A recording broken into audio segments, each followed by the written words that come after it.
कबीर साहब कहते हैं कि हम मोहम्मद जी को मिले थे, क्योंकि अच्छी आत्माओं को मिलते हैं।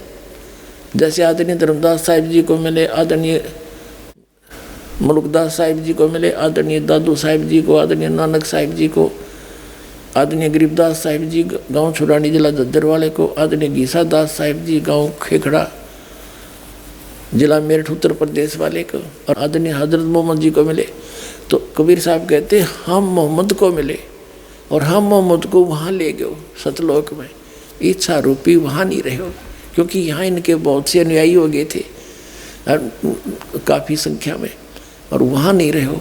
उल्ट मोहम्मद मैल पठाया, हमने वापस छोड़ दिया। और गुज बीरज एक कलमा लाया और रोज़ा बंग नमाज दई रे, बिस्मल की नहीं बात कही रे। नबी मोहम्मद नमस्कार है राम रसूल कहाया, 1,80,000 को सौगंध जिन नहीं करद चलाया। अरस कुरस पर अल्लाह तकत है खालिक बिन नहीं खाली, और वो पैगंबर पाक पुरुष थे साहिब के अबदाली। कबीर साहब कहते हम इनको मिले थे जिंदा महात्मा के रूप में, और इनको हम ऊपर लेकर गए पर इसने हमारी बात मानी नहीं। उल्ट मोहम्मद मैल पठाया, इस शरीर में छोड़ दिया। तो ये फिर कहते हैं गुज बीरज एक कलमा लाया, एक मंत्र है कलमा, जैसे गायत्री मंत्र को हो इस तरह का। और रोजा बंग और नमाज दई रे, हजरत मोहम्मद जी ने व्रत रखन की और आवाज़ लगान की बंग और नमाज करने की बात कही थी, बिस्मल की नहीं बात कही रे। उन्होंने ये बकरे मारने की बात नहीं की, क्योंकि अरस कुरस पर अल्लाह तकत है, अल्लाह का तकत है ऊपर, अरस के कुरस पर आखिरी आसमान के आखिरी सतर पर सतलोक रहता परमात्मा। अरस कुरस पर अल्लाह तकत है खालिक बिन नहीं खाली। और ये पैगंबर तो पाक पुरुष थे, ये तो पवित्र आत्मा थी, साहिब के अब्दाली यानी परमात्मा के ये कृपा पात्र थे। ये ऐसा काम करें, मांस खाते ये ज्ञान होकर के, ये तुमने अपनी जाड़ के स्वाद में बात बिगाड़ रखी है। कहते हैं नबी मोहम्मद नमस्कार है, वो तो एक आदरणीय महापुरुष थे, राम रसूल कहाया, भगवान का वो पैगंबर कहलाया। और 1,80,000 को सौगंध जिन नहीं कर चलाया। हजरत मोहम्मद जी के कुल 1,80,000 अनुयायी बने थे। उन्होंने कोई मांस नहीं खाता था, यहाँ तक कि ब्याज भी नहीं लेते थे आपस में किसी से, भरी मदद किया करते थे। तो जो आदमी इतना दयालु हो कि ब्याज की पीड़ा भी नहीं देनी, क्या वो मांस खाने की सलाह देगा? तो कहते हैं नबी मोहम्मद नमस्कार है राम रसूल कहाया, 1,80,000 को सौगंध। कहते पर सौगंध है उन महापुरुषों की, उन्होंने जिन नहीं कर्ज चलाया, उन्होंने तुम्हारी तरह बकरे नहीं काटे। तो यहाँ वही है कि इसमें प्रमाण तो वही है कि कुरान शरीफ का ज्ञान दाता कह रहा है कि तुझे जो जिंदा महात्मा के रूप में मिल रहा था वो कबीर अल्लाह है, और वो सब दुखों का दूर कर सकता है, सब पाप काट सकता है, वो वास्तव में अविनाशी है, उसको कोई मार नहीं सकता। देखिए अब हम फिर पढ़ रहे हैं कुरान शरीफ का सूरत फुरकानी 25, ये अनुवाद है, और यहाँ है ये कुरान शरीफ सूरत फुरकानी 25 का आयत नंबर 58 हम पढ़ रहे हैं। ए पैगंबर उस जिंदा पर, इन्होंने अनुवाद कर दिया, ये नहीं पढ़ना, उस जिंदा पर जो जिंदा महात्मा के रूप में तुझे मिले थे पर भरोसा रखो, जो कभी मरने वाला नहीं है, वो वास्तव में अविनाशी है, और तारीफ के साथ उसकी पाकी बयान करते रहो। यानी कुरान शरीफ के ज्ञानदाता से अन्य कोई और समर्थ शक्ति है जिसकी इस तरफ संकेत कर रहा है कुरान शरीफ का ज्ञानदाता पुण्यात्मा। ये समझ लेना, बस इसमें इतना समझना है। तारीफ के साथ उसकी पाकी यानी पवित्रता की बयान माने महिमा करते रहो, वर्णन करते रहो और अपने बंदों के गुनाहों से। वह जो कबीर लिखना था, वह कबीर खबरदार है, खूब जानता है, थारे दुखों को खूब दूर कर देगा, वो बालक नहीं है। उसकी महिमा करो, उसका गुणगान करते रहो। आगे देखो 58 पढ़ दी, अब 59 में, अब 59 नंबर हम पढ़ेंगे, 58 पूरी होगी। जिसने आसमानों और ज़मीन और जो कुछ उनके बीच में है सबको 6 दिन में पैदा किया, जैसा पवित्र बाइबल में लिखा है। फिर तख्त पर जा विराजा वह अल्लाह बड़ा। अब इन्होंने यहाँ गड़बड़ कर दी। ये देखो 59 नंबर आयत है, ये है खबीरन बी ही खबीरन अरमानो, अरमान माने दयालु, और वो कबीर, इन्होंने इसका अर्थ बड़ा कर दिया। वो अल्लाह बड़ा, यहाँ लिखना था वो अल्लाह कबीर है, जिसने, या 59वां पढ़ रहे, जिसने आसमानों और ज़मीन और जो कुछ उनके बीच में है सबको 6 दिन में पैदा किया। पवित्र बाइबल वाला व्याख्यान है जो का। तो फिर तख्त पर जा विराजा वह अल्लाह कबीर, ये लिखना था। दयालु है, रहमान है, तो उसकी खबर, उस कबीर नामक अल्लाह की जानकारी किसी बाखबर यानी तत्वदर्शी संत इल्म वाले से पूछ देखो। इन दोनों पवित्र सदग्रंथों ने रल मिल के क्या सिद्ध कर दिया कि परमात्मा मनुष्य दृश्य है। पवित्र बाइबल में कहा है कि भगवान ने अपने रूप जैसे ही मनुष्यों को नर नारी करके उत्पन्न किया और 6 दिन में सृष्टि रची, 7वें दिन विश्राम किया। तो कुरान शरीफ ने भी ये सिद्ध कर दिया, उसका नाम बता दिया कि वो अल्लाह कबीर है, जिसने 6 दिन में सृष्टि रची और 7वें दिन तख्त पर जा बैठा, और वो ही सब दुखों को दूर करने वाला, सबका पाप नाशक रू अविनाशी परमात्मा है। कुरान शरीफ का ज्ञानदाता अपनी स्पष्ट कर रहा है कि उसके बारे में तो जानता नहीं, उसकी जानकारी, कबीर नामक अल्लाह की जानकारी किसी बाखबर से पूछो, तत्वदर्शी संत के पास जाओ।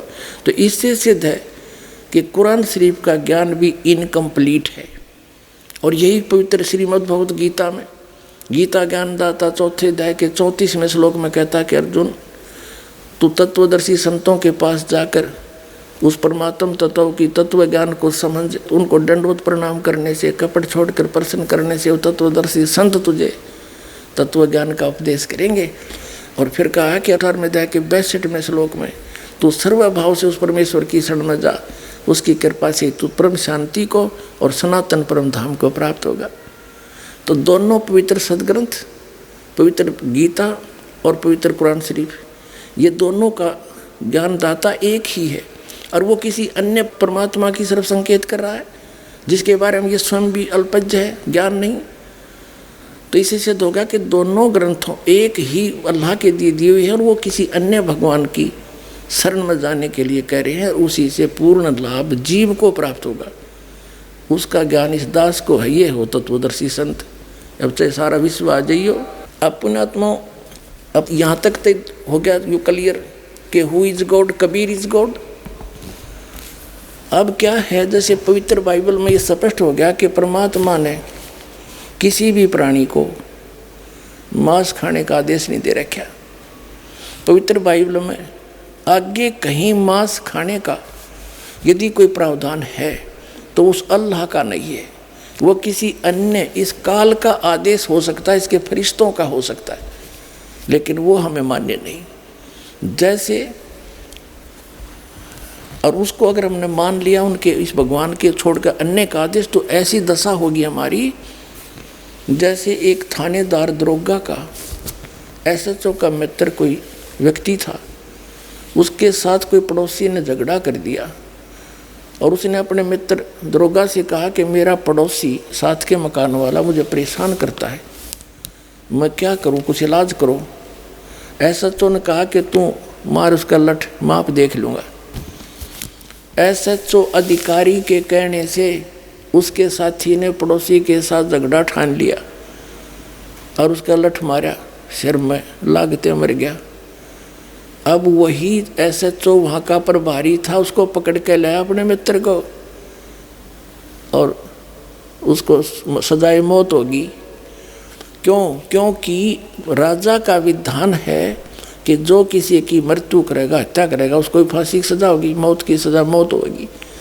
तो उस व्यक्ति ने एक अधिकारी के कहने से राजा का संविधान तोड़ दिया, उल्लंघन कर दिया, जिसके कारण उसने सजाए मौत प्राप्त की, दंडित हुआ।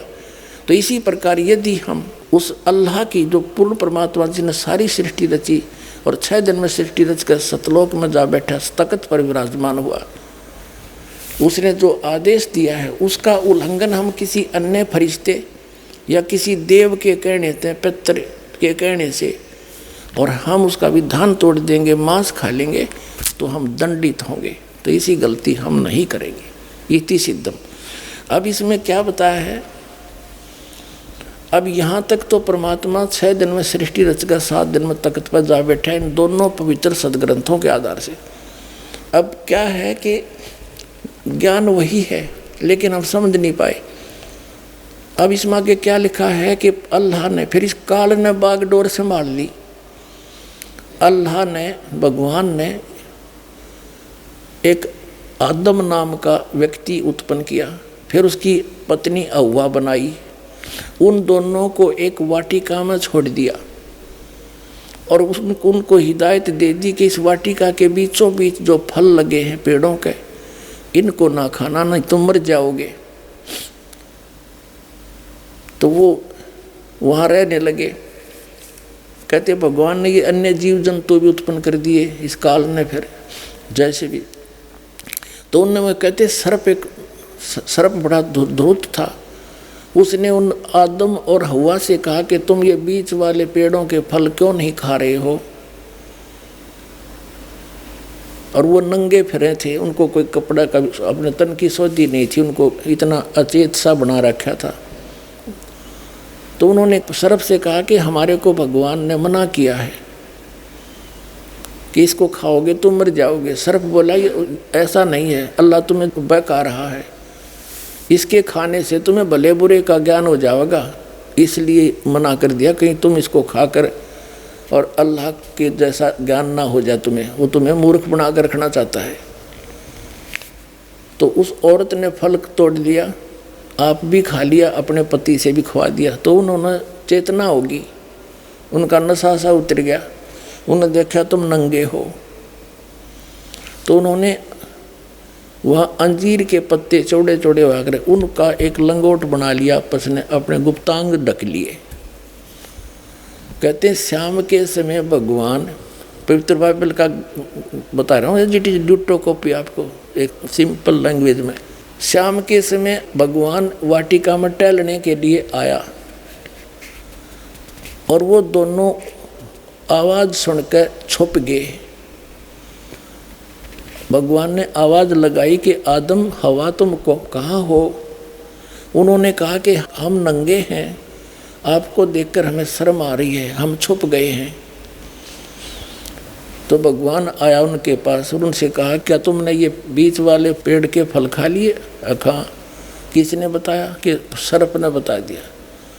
भगवान घना नाराज होया और फिर वो भगवान ने बोला, भगवान ने उनके कपड़े बनवाए, अंगरखे चमड़े के सारे कपड़े बनवाए और यूँ सोचा मन में कि ये मनुष्य इस बीच वाले भले बुरे का ज्ञान कराने वाले फल को खाके हम में से एक के बराबर हो गया।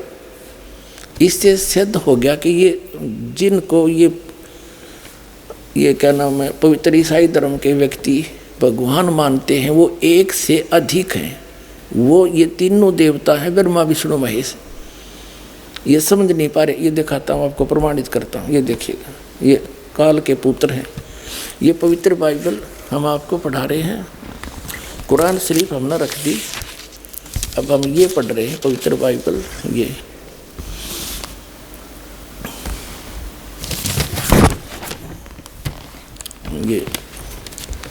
पवित्र बाइबल संपूर्ण जीवन अध्ययन बाइबल, प्रबंधक संपादक डेविड स्टुअर्ट, अंग्रेजी प्रधान संपादक Donald C Stamps, MA MD, संयुक्त समाज, ऐसे सारा तुम पढ़ लो अच्छी तरह, USA से छपा है।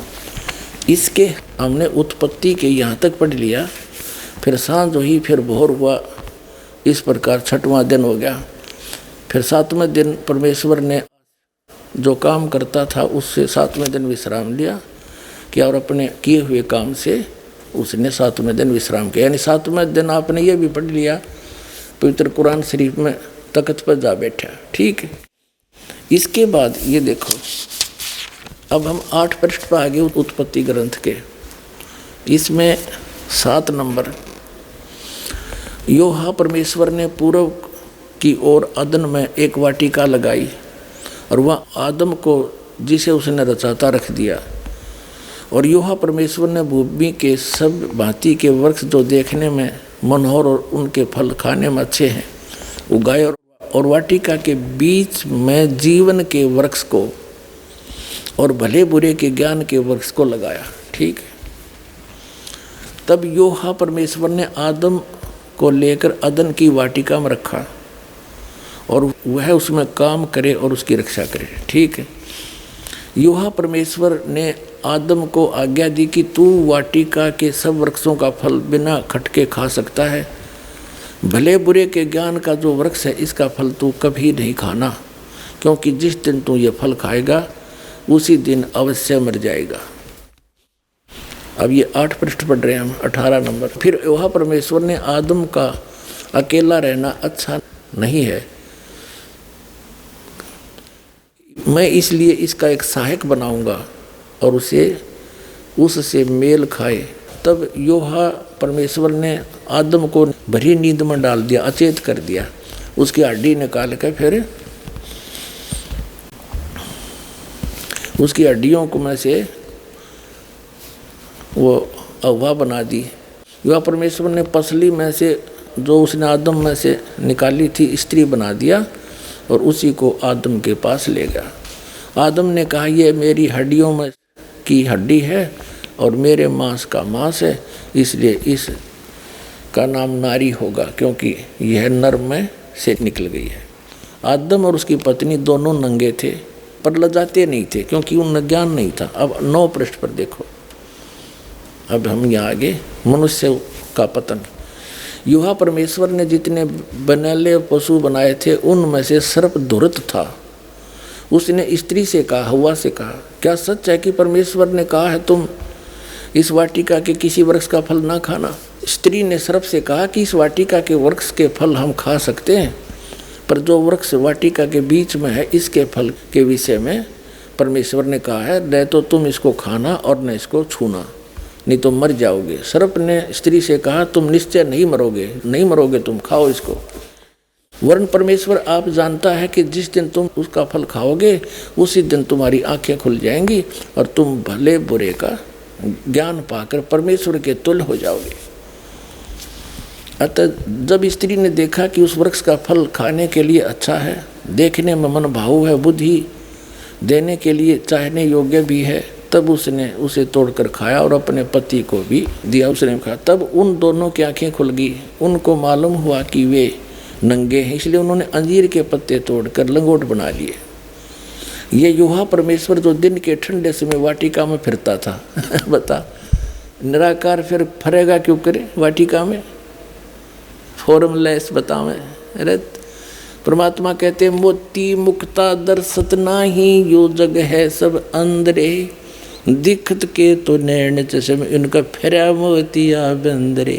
देख, यूहा परमेश्वर जो दिन के ठंडे समय वाटिका में फिरता था का शब्द उनको सुनाई दिया। तब आदम और उसकी पत्नी वाटिका के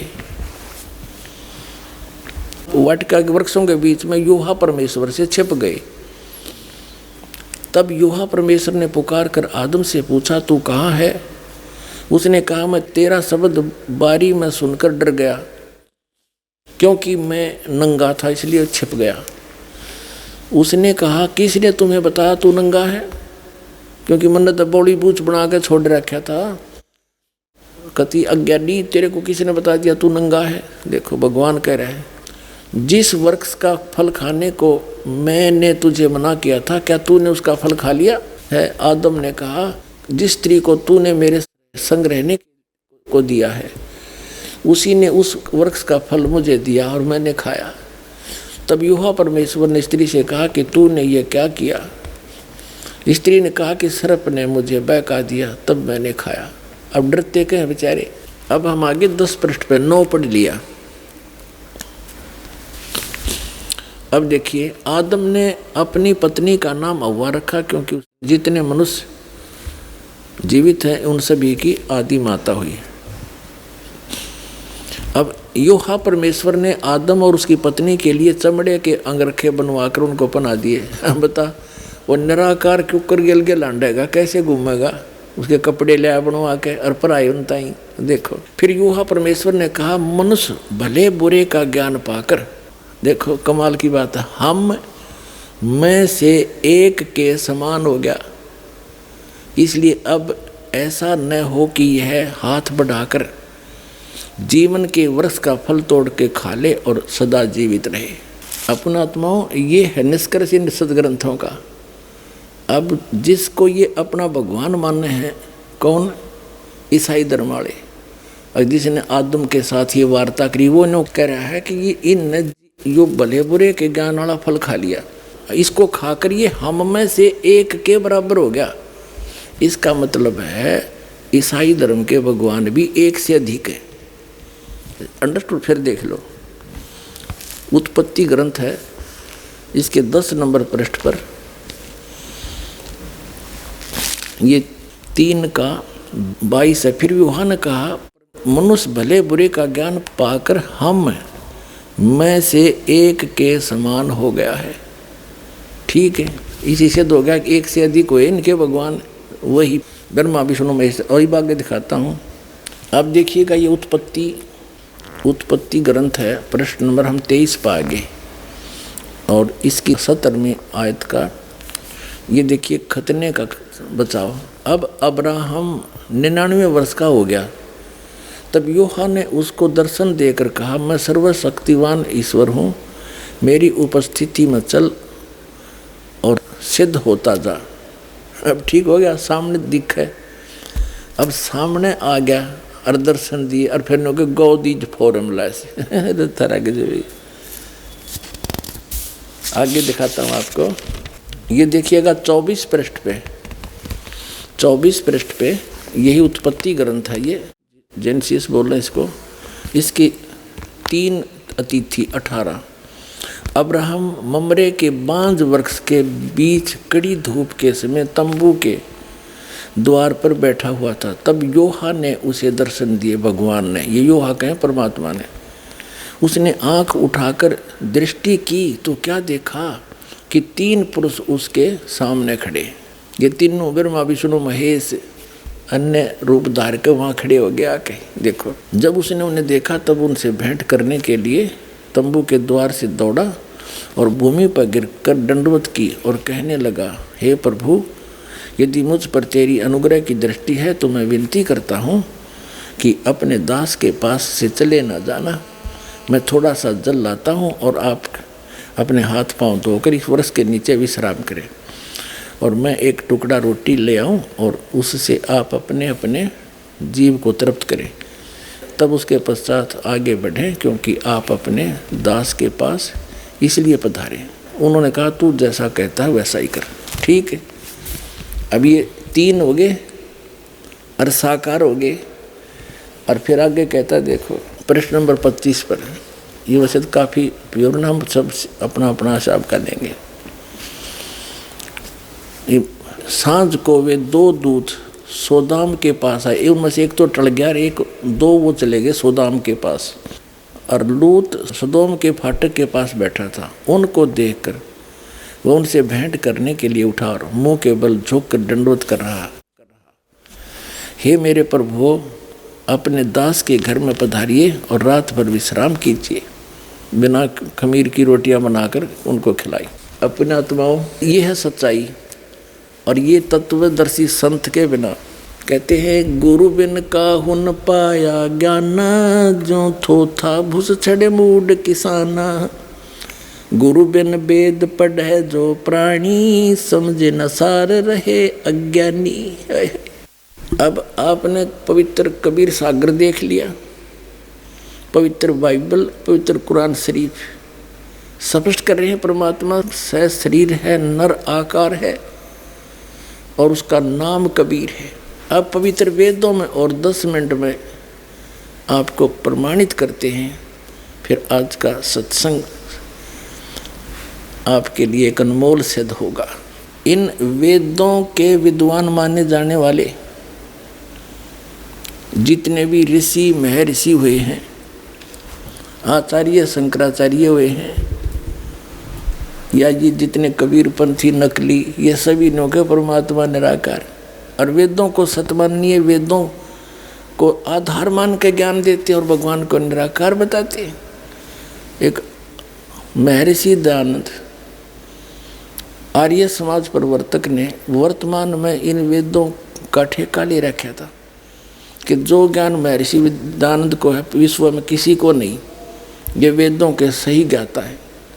और महर्षि दयानंद वेदों का कख भी पता नहीं था, वो निराकार बताओ भगवान को। और वेद क्या कह रहे हैं, इन्हीं के अनुयायियों के, और महर्षि दयानंद का क्या अनुवाद है बताओ। इन अंग्रेज़ों की यह समझ में ना आई, तुम कह क्या रहे और वेद क्या बता रहे हैं। अगर ये दास अनुवाद करता तो ये आगे नहीं आने देते, नो कहें रामपाल के जाना संस्कृत ने उठ पटांग कर रखी है। और इन अंग्रेजों द्वारा, इन इंजीनियरों द्वारा करा रखा अनुवाद परमात्मा ने इनके कर कमलों से, और इन सब से लिखवा रखा सच्चाई।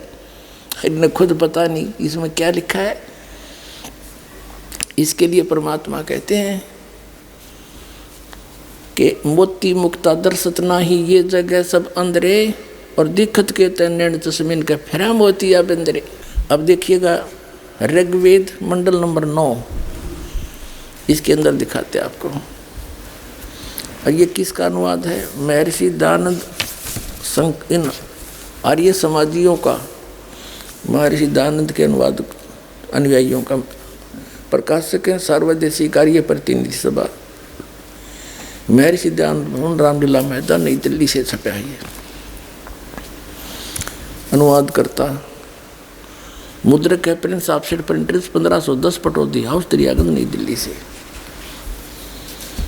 अब इसको आपका दिखाते हैं ऋग्वेद मंडल नंबर 9 सूक्त नंबर 86 का, ऋग्वेद मंडल नंबर 9 सूक्त 86 का मंत्र 26। इसमें वही प्रमाण जो का त्यों, वही प्रमाण जो कबीर सागर में धर्मदास जी ने बताया आँखों देख के, वो ज्यों का त्यों प्रमाण आपको इन पवित्र वेदों में मिलेगा। देखिएगा ऋग्वेद मंडल नंबर 9 सूक्त 86 का मंत्र 26 है। यहाँ है ये कबीर शब्द, हम इसको कबीर बोल रहे हैं, वह को हम वह बोलते हैं अपने देसी लैंग्वेज में, देसी भाषा में।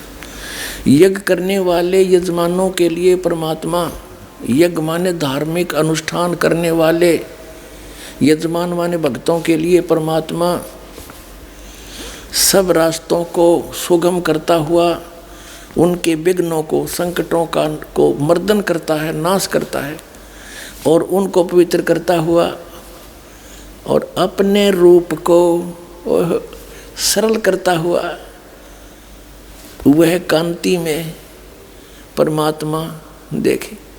इन्होंने इस कबीर का इन्होंने ऐसे संधि छेद करके अर्थ कर दिया सर्वज्ञ, विद्युत के समान क्रीड़ा करता हुआ। या लिखना था वो कबीर देव वर्णीय पुरुष को प्राप्त होता है, वर्णीय माने अच्छे श्रेष्ठ पुरुष को प्राप्त होता है। अपने आत्मा इन्होंने यहाँ कबीर का अपसर्ग लगा के कवि ही बना दिया, अर्थ कर दिया सर्वज्ञ। देखो ये कबीर अतो, इसका इन्होंने ये संधि छेद कर दिया, इसका अर्थ यहाँ लिखना था कबीर देव। बुद्धिमता ये थी, जैसे उदाहरण के लिए ये यजुर्वेद है, ये यजुर्वेद है, इसका ऊपर रह लगा है, इसको संधि छेद करेंगे इस रह को यहाँ लगा सकते हैं, दो अपसर्ग। जहाँ भी इस यजुर्वेद नामक ग्रंथ की महिमा होगी और वहाँ केवल यजु भी लिखा हो तो उसका अंडरस्टूड अनुवाद करता ने लिखना पड़ेगा यजुर्वेद, वो बुद्धिमान है अगर ऐसा लिखता है। इसका अर्थ कर दे यजु का, तो जिसकी महिमा बताई जा रही हो तो फिर उसका ज्ञान कैसे होगा, वो क्या चीज़ है, कोई पुस्तक है या कोई और वस्तु है। देखिएगा ये यजुर्वेद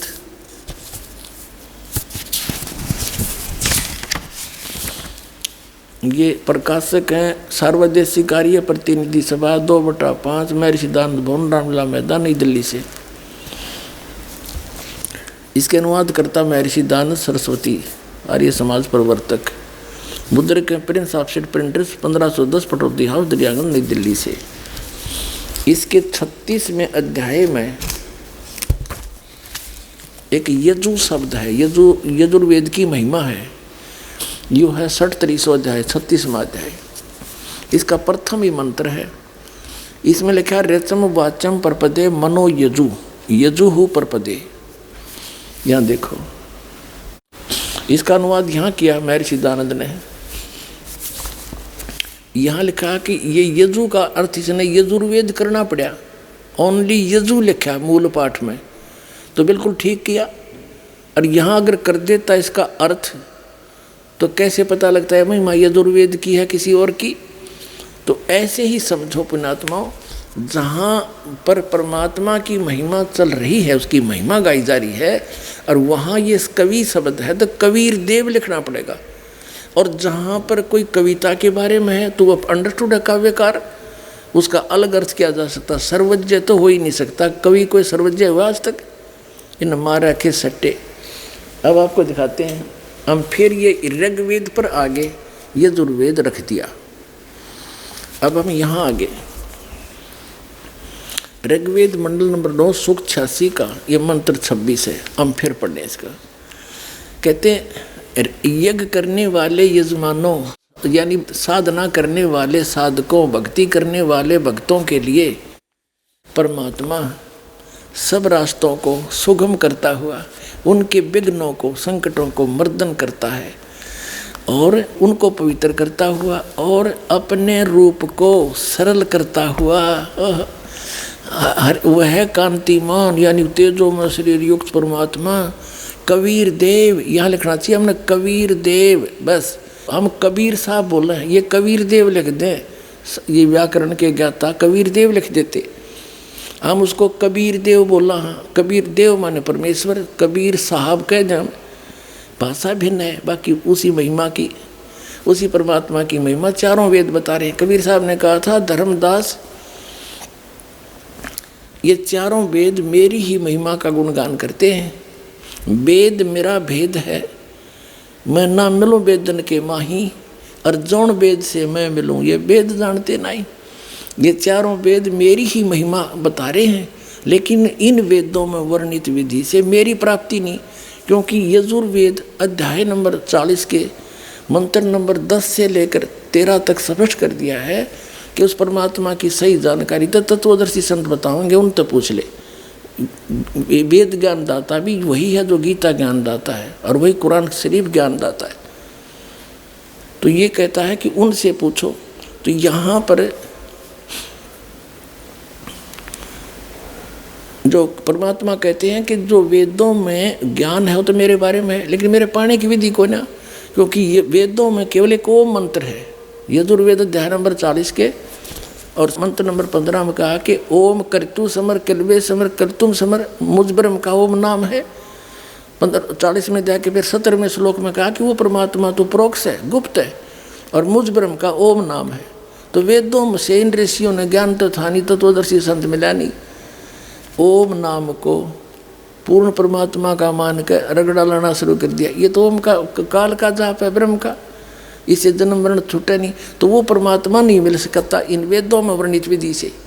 तो कबीर साहब कहते हैं कि वेद मेरा भेद है, मैं ना मिलूँ वेदन के माही, और जौन वेद से मैं मिलूँ ये वेद जानते नहीं। वो कौन सा वेद है? श्रीमद् भगवद गीता अध्याय नंबर 4 के श्लोक नंबर 32 में कहा कि अर्जुन, जो सच्चिदानंद घन ब्रह्म ने यानी परम अक्षर ब्रह्म ने अपने मुख से स्वयं आकर के ज्ञान बोला है वो तत्व ज्ञान है, और उसको मैं नहीं जानता। चौथे अध्याय के 34वें श्लोक में कहा कि उस तत्व ज्ञान को तू तत्वदर्शी संतों के पास जाकर समझ, उनको दंडोत प्रणाम करने से, कपट छोड़कर उसकी सेवा करने से तत्वदर्शी संत तुझे उस परमात्मा का उपदेश करेंगे, परम तत्व का। तो इसलिए कहा है कि तो यहाँ इनको वो मिला नहीं, तो इसलिए कहते हैं गुरु बिन काहुन पाया ज्ञाना, जो थो था भूसड़े मूड किसाना, गुरु बिन वेद पढ़े जो प्राणी, समझ अनुसार रहे अज्ञानी। ये सारे अज्ञानी थे, अभी तक वेद भी पढ़े थे। अब फिर क्या बताते कबीर साहब के जौन वेद से मैं मिलूँ ओ तत्व ज्ञान, वो वेद जो भगवान ने स्वयं आकर बोला, और इस दास के सामने उसने खोला, अरे बाप के सामने दास ने ढूंढा ठा दिया, और आप भर लो इसके हैं अपने भंडार परमात्मा की तरफ से।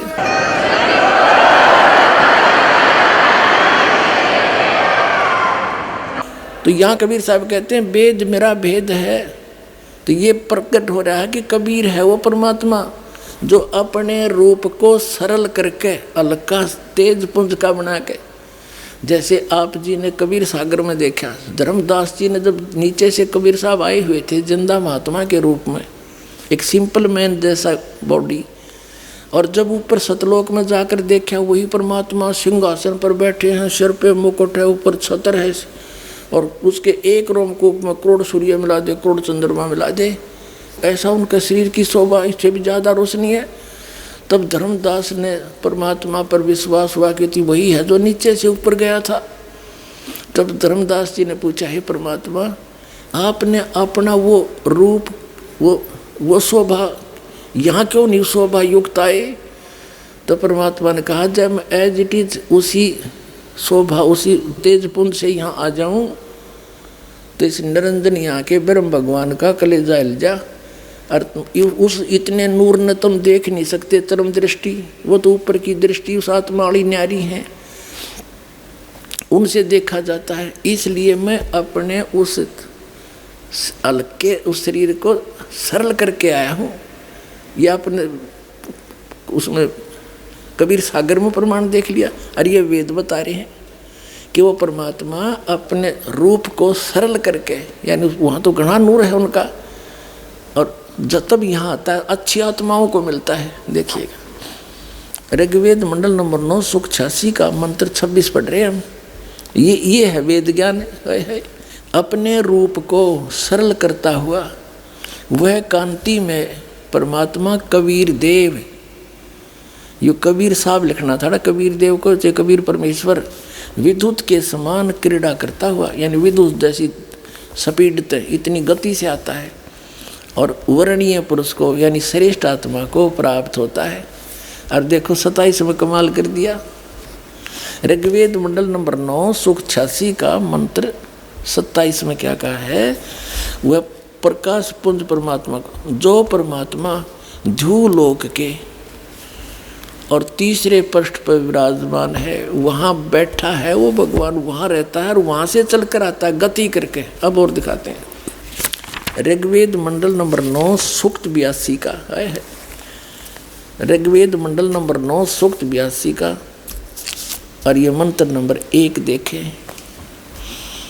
इसमें लिखा है कि जो सर्वोत्पादक प्रभु, सबकी उत्पत्ति करने वाला परमात्मा, प्रकाश रूप, सद्गुणों की वर्षा करने वाला और पापों का हरण करने वाला, वह राजेव, राजेव माने राजा के समान, राजा के समान। देख ये 269 पे कदे नकली फेरने कह दें, पृष्ठ बदल गया होगा, और ये 270 पे राजा के नुंद पढ़ दिया अपना, राजा के समान दर्शनीय है, देखण में राजा के समान है, सिंहासन पर बैठा है, और वह पृथ्वी आदि लोकांतरों के चारों ओर शब्दमान हो रहा है।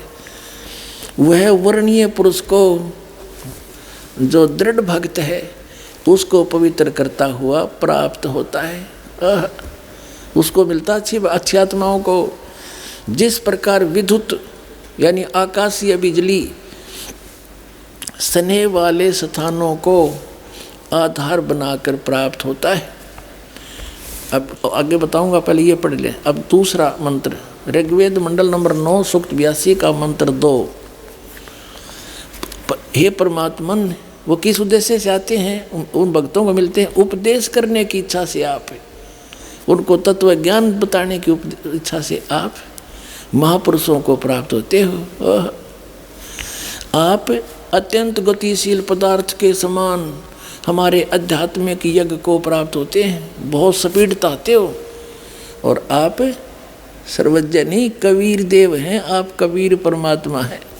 आप कबीर परमात्मा हो गया स्पष्ट, आप कबीर परमात्मा हैं, शुद्ध स्वरूप हैं। हमारे पापों को दूर करके हे सोम, हे अमर परमात्मा, हमको सुख दे। अपने आत्माओं क्या बताया है कि वो परमात्मा सतलोक में रहता है, उसके तीसरे भाग में, तीसरे पोर्शन में, सबसे ऊपर वाले में, टॉप मोस्ट।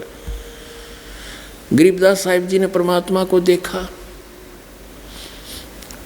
कहा अरस कुर्स पर सवेत गुमट है जहाँ सतगुरु का डेरा। अरस के कुर्स पर समेत गुमुज है और सवेत छतर सिर मुकुट विराजै। और देखत ना उस चेहरे नू गरीब दास ये वक्त जाते रो गए इस पैरे। कहते हैं जब तत्वदर्शी संत मिला नहीं और यो ज्ञान समझ में आया नहीं तो ये मनुष्य जीवन आपका चला जाएगा और रोगे इस पैरे ने इस समय ने याद करके रोया करोगे। इन नकली संतों से पीछा छुटाओ, इस दास के पास आओ और अपना कल्याण करवाओ। बोलो सतगुरुदेव।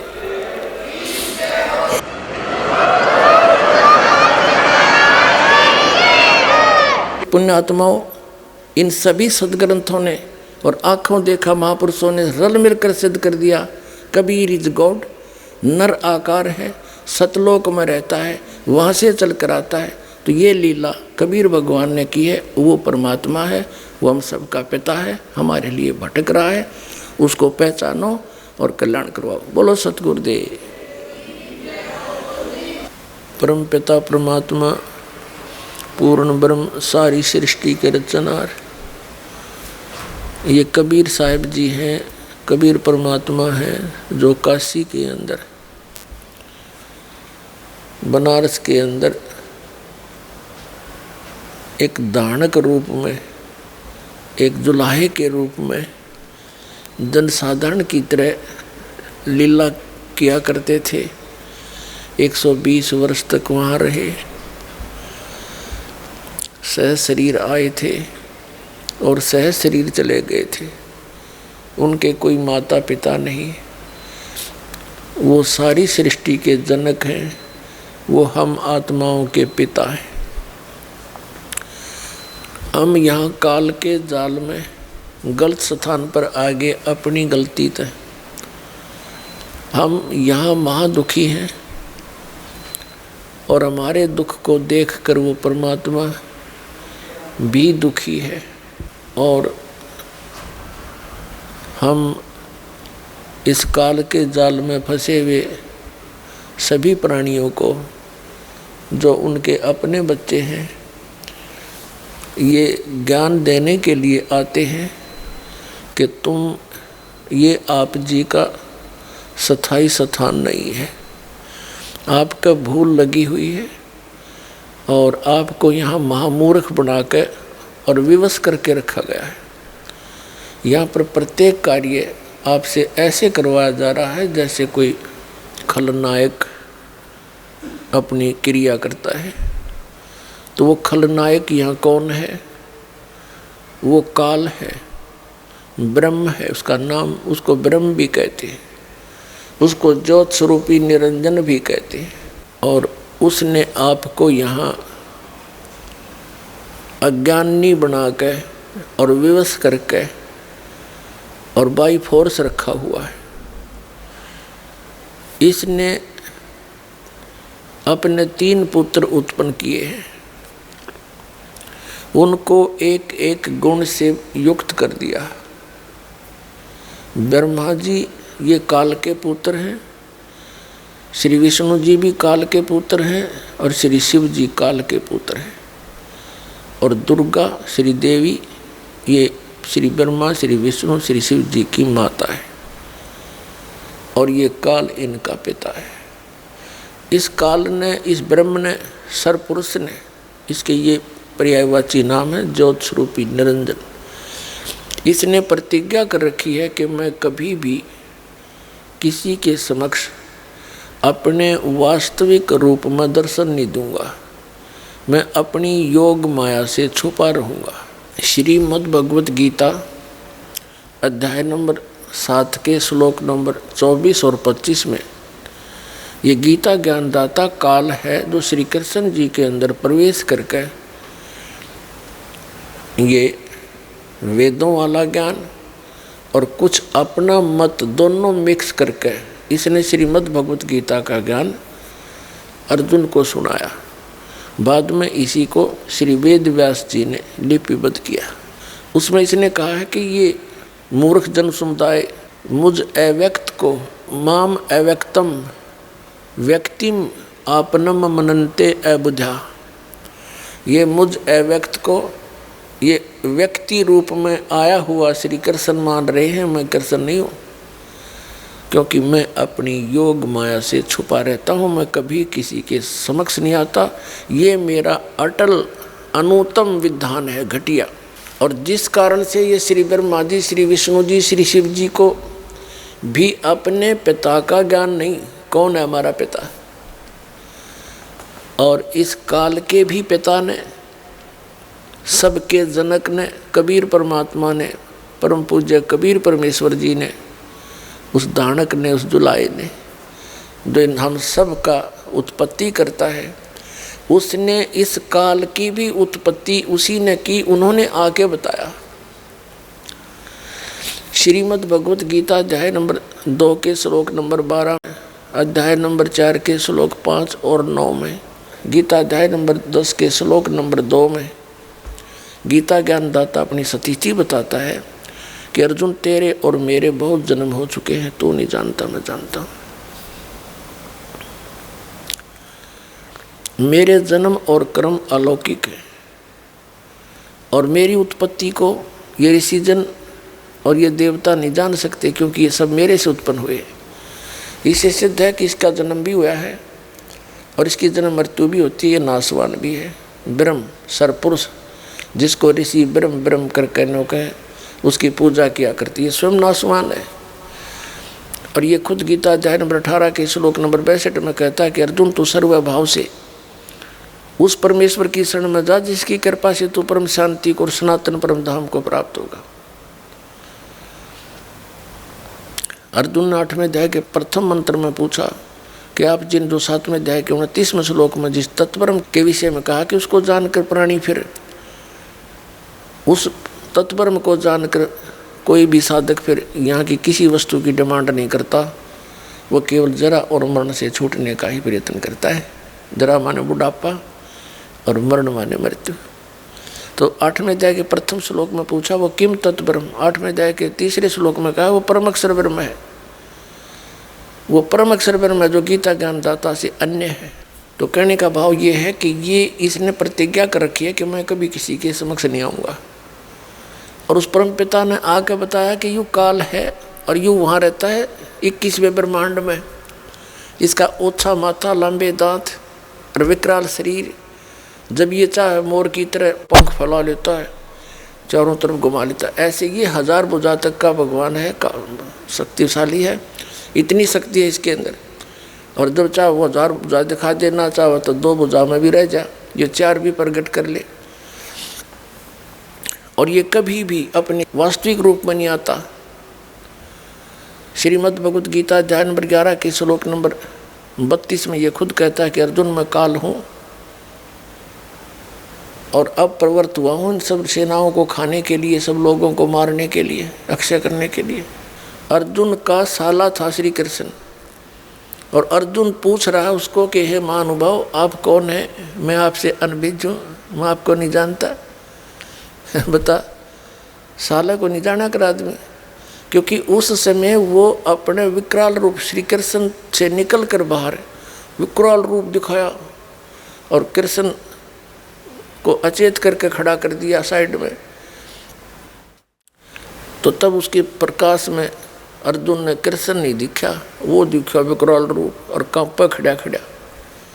तब उसने 11वें अध्याय के 47 और 48 में कहा कि अर्जुन, ये है मेरा असली रूप, और इस रूप का आज तक पहले ना किसी ने पहले दर्शन हुए तेरे बिना, और ना आगे हो सकते, ना किसी जप से, ना तप से, और ना किसी क्रिया से, ना वेदों वर्णित विधि से, ना किसी यज्ञ से इस रूप के दर्शन नहीं हो सकते, यानी ब्रह्म प्राप्ति नहीं हो सकती। वेदों में वर्णित विधि से भी नहीं हो सकती। वेदों में क्या विधि है? ओम नाम का जाप और ये 5 यज्ञ, बस इतना सा है।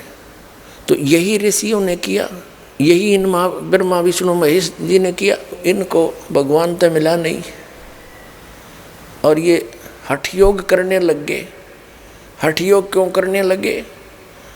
कि जब ब्रह्मा जी को इस काल भगवान ने कमल के फूल पर प्रकट कर दिया, बिठा दिया और सचेत कर दिया, पहले ये कोमा में था, तब ये कहता है कि मैं ना जाने कहाँ से उत्पन्न हो गया, मेरा कौन जनक है मुझे मालूम नहीं। फिर आकाशवाणी हुई कि तप करो तप करो, 1000 वर्ष तक तप किया। ये श्री देवी भागवत के 3रे स्कंद में प्रमाण है जो दास आपको सुना रहा है। जब 1000 वर्ष तक ब्रह्मा जी ने तप कर लिया, फिर कहा सृष्टि करो, फिर ये सृष्टि करने लग गया, क्योंकि 1000 वर्ष तप करके इसके अंदर सिद्धि आ गई। बैटरी चार्ज कर ली इसने और सिद्धि भर ली रिमोट काल के हाथ में, इनके पिता के। इसी प्रकार विष्णु जी ने 12,000 वर्ष तक तप किया। ऐसे शंकर जी तो आप देखो सारे दिन आसन लगाए बैठे रहते हैं हर समय। तो ये इनसे बैटरी चार्ज कराता है, इनको सिद्धियों से परिपूर्ण कर लेता है और फिर जब चाहे अपने रिमोट से वहाँ इनसे नाश करवा देता है और जहाँ चाहे वो क्रिया अपनी आप करवाता है। ये तो इसके कठपुतली हैं। और इन्होंने ध्यान लगा लगा कर हठियों करके देख लिया, सिद्धियाँ आ गई। और शरीर के अंदर इन्होंने क्या देखा? प्रकाश देखा। तो प्रकाश भगवान है कोई? कैसा मूर्ख बना रखा था आज तक हमारे को। ये राधा स्वामी पंथ, जय गुरुदेव पंथ, ये सच्चा सौदा सिरसा और जगमाल वाली पंथ, निरंकारी पंथ, ये तो सहज। तो क्या बताते हैं? सब एक जैसी क्रिया मिलती जुलती, कान बंद करके आँख बंद करके प्राण क्रिया करके अंदर प्रकाश देखो, धुन सुनो। ये पिंड और एक ब्रह्मांड का जो कुछ भी क्रिया है पिंड यानी शरीर में आप देख सकते हो, सुन सकते हो। जो कुछ भी शरीर में सुनते और देखते हो ये काल व्यवस्था है। उस सतलोक की इसमें कोई वस्तु नहीं है। हाँ, इसने काल ने नकली सतलोक, अलखलोक, अगमलोक, अनामी लोक, अकलोक, ब्रह्मलोक के अंदर नकली बनवा रखे हैं और उन पर स्पेशल उस सतलोक जैसी ही रचना करा रखी है। तो यहाँ मूर्ख बनाने के लिए इसने ऐसा कर रखा है। तो कहने का भाव ये है कि ये प्रकाश जो शरीर में देखते हैं ये बॉडी आत्माएं, ये क्या है? जैसे सूर्य का प्रकाश, रोशनी किसी तालाब में के जल पर गिर रही है और वहाँ से रिफ्लेक्ट होकर नज़दीक किसी का मकान है, कमरा है, उस कमरे की झांकी में के खिड़की में के जाके और छत पर प्रतिबिंब बना हुआ है। अब कोई व्यक्ति कह रहा है कि मैंने प्रकाश देखा और फिर कहता है कि सूर्य तो निराकार है, वो दिखता ही नहीं। तो प्रकाश खाक देखा, प्रकाश किसका था? टट्टू का। जो तुमने प्रकाश देखा सूर्य का प्रकाश था, रिफ्लेक्ट होकर जा रहा था, उसमें उसका कोई आकार विशेष नहीं था, उस सूर्य जैसा आकार नहीं था उसका, उस खिड़की जैसा आकार हो गया। तो जैसे परमात्मा का लोक सतलोक भी सौ प्रकाशित है, वह पृथ्वी है एक। जैसे यहाँ पत्थर के पहाड़ हैं, वहाँ हीरों के पहाड़ हैं, ऐसी पृथ्वी जैसी ये है वो चमकीली मिट्टी है और इससे अधिक उपजाऊ है, बहुत सुंदर है, डस्ट रहित है। तो वहाँ सतलोक भी सौ प्रकाशित और कबीर परमात्मा सतपुरुष, उसका एक रोमकूप में इतना प्रकाश है, करोड़ सूर्य करोड़ चंद्रमा मिला दे वो भी फीकी पड़े। तो वो प्रकाश उस, और वहाँ से ये जो हम रहते हैं ये लोक काल के 21 ब्रह्मांड 16 शंख कोश की दूरी पर है। 16 शंख कोश, एक कोश लगभग 3 किलोमीटर का होता है, यानी 48 शंख किलोमीटर, समझ लो किलोमीटर। शंख, नील, पद्म, शंख। और वहाँ से ये परमात्मा का प्रकाश इन ब्रह्मांडों में गिरता है, वहाँ से रिफ्लेक्ट होकर प्रत्येक अलग अलग ब्रह्मांडों में जाता है और वही प्रकाश फिर इस बॉडी में दिखाई देता है। जैसे कमरे के अंदर सूर्य का प्रकाश जल से रिफ्लेक्ट होकर दिखता है, इन यूँ प्रकाश भगवान मान लिया। परमात्मा तो अन्य है जिसका वो प्रकाश है। तो ऐसे ये तत्व ज्ञानहीन प्राणियों ने अपना नाश किया। आप गए काल के जाल में, भूत बन गए शिवदयाल जी, अपनी शिष्या बुक्की में बोला भूत बन के, और फिर आके हुक्का पियो उसमें और शंका समाधान करे उसके अंदर बैठ के। ये मोक्ष प्राप्त प्राणी के लक्षण है। और ये ऐसे बुद्धिमान व्यक्ति भी गुग्गू बड़े बैठे उड़े, गुरु जी मान कर, परम धनी मान कर उनको। तो जब तक ना पता था, कोई बताने वाला नहीं था, तब तक तो चलो भाई 100 गलती बड़ा इंसान पे। अरदास ने 15 साल हो गए रुके मारते ने, आवाज़ लगाते ने, भाई तुम्हारा जीवन नाश हो रहा है, वहाँ भक्ति नहीं है। यदि उनके पास सत साधना होती तो दास ने ये अलग से सांग जोड़ने की क्या जरूरत थी।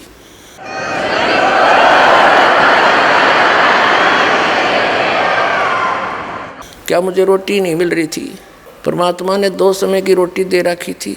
जूनियर इंजीनियर की पोस्ट थी, सिविल इंजीनियर की, टाइम पर बढ़िया रोटी मिल रही थी, भगवान का नाम मिल गया था, दिन रात चिंतन करता था। परमात्मा ने दया बख्शी, गुरुदेव ने आदेश दे दिया, बेटा अब तो दीक्षा दिया कर। उसके बाद फिर जीवन बदल गया। नौकरी भी छोड़नी पड़ गई बीच में ही, 18 वर्ष की सर्विस करके। बहुत से भक्त कह रहे थे साथी कि 2 साल और कर ले सर्विस, पेंशन बन जाएगी, 20 वर्ष के बाद पेंशन बन जाती है। अब नहीं, 2 साल तो बहुत ज़्यादा है, 2 मिनट भी ना डटा जाता। अब तो सच्चे भगवान की नौकरी करेंगे, या नौकरी तो करते हैं, संग जन्म हो गए। तो पुण्यात्मा दास का अगर उनके पास वस्तु होती तो मैं नहीं करता इस काम ने, कति भूल के भी ना करूँ मैं। एक अपने सिर पर दोष धरना, मिसगाइड करना। एक व्यक्ति जा रहा कहीं पर और जिस व्यक्ति को ज्ञान नहीं और वो उसको मार्गदर्शन कर देता है और वो विपरीत दिशा में भेज दिया, वो 300 किलोमीटर जाकर उसको पता लगा, तो रोवेगा उस दुष्ट ने कि यू क्या करे उसने, ना पता होता तो मना कर देता, मुझे नहीं मालूम भाई, इससे अच्छा किसी और से पता करके अपना 10 मिनट पीछे चल पड़ता। तो ये नकली संत हैं टोटली पूरे विश्व के अंदर, समझ लेना।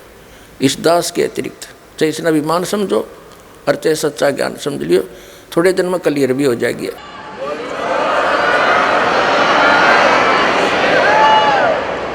तो पुण्यात्माओं, सतलोक के अंदर परमात्मा सह शरीर है, उसका नाम कबीर है।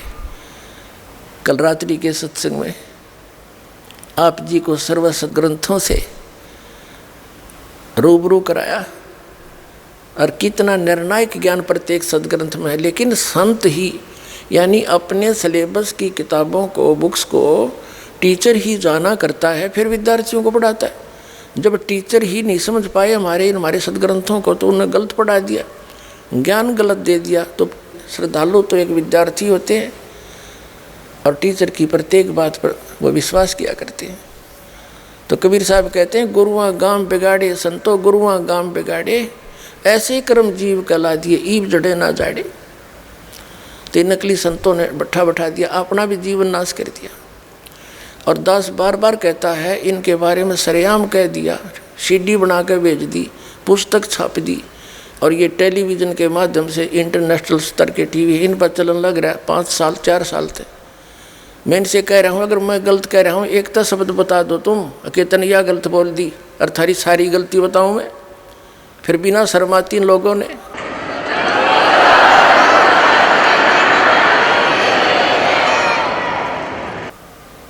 और ये फायदा उठाए बैठे हैं श्रद्धालुओं की श्रद्धा का। श्रद्धालु इतने भोले हैं, न्यों कहना गुरु जी के बारे में सुना नहीं करते, गुरु जी की निंदा नहीं सुना करते। निंदा वो होती है, मैं उनको गुंडा बताता हूँ, ठग और चोर बताता हूँ। ज्ञान के ऊपर डिस्कस करना अनिवार्य होता है। कोई आपको बता रहा है कि रास्ते में कि तेरा मार्ग ठीक नहीं भाई, गलत जा रहे हो, तो क्या उसने सोचना नहीं चाहिए? अवश्य सोचना चाहिए, जोर देना चाहिए उस बात पर, क्यों कहा इसने। तो खूब तसल्ली करके आगे यात्रा करनी चाहिए, ये बुद्धिमान का कार्य है। तो पुण्यात्माओं, उस काल के बारे में परमात्मा ने कहा है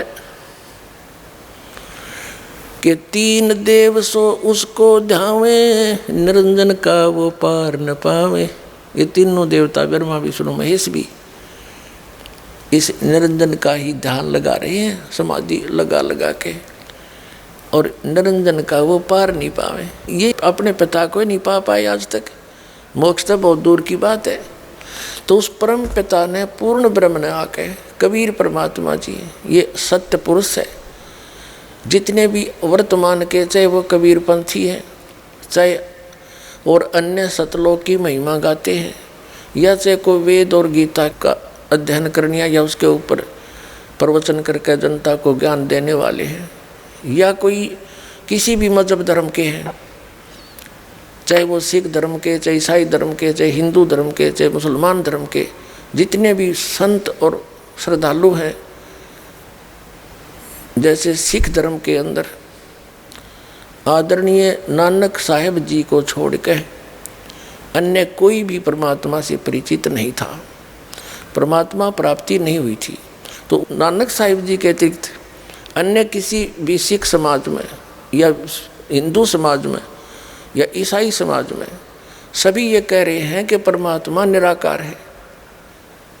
हर वेद शास्त्र सदग्रंथ ये स्पष्ट कर रहे हैं कि वो तो शरीर है, वो मनुष्य दृश्य, उसका नाम कबीर है। अपने आत्माओं, कल थोड़ा सा एक प्रसंग रह गया था, क्योंकि पवित्र वेदों में आपको प्रमाणित कर दिया था कि परमात्मा मनुष्य दृश्य शरीर है, वहाँ से गति करके आता है और अच्छी आत्मा को मिलता है।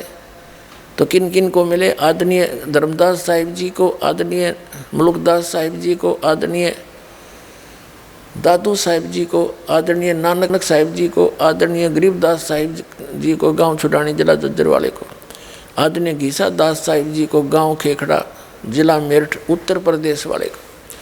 इनको जो परमात्मा मिले और सतलोक लेकर गए, फिर इनको वापस छोड़ा, अपने से परिचित कराया।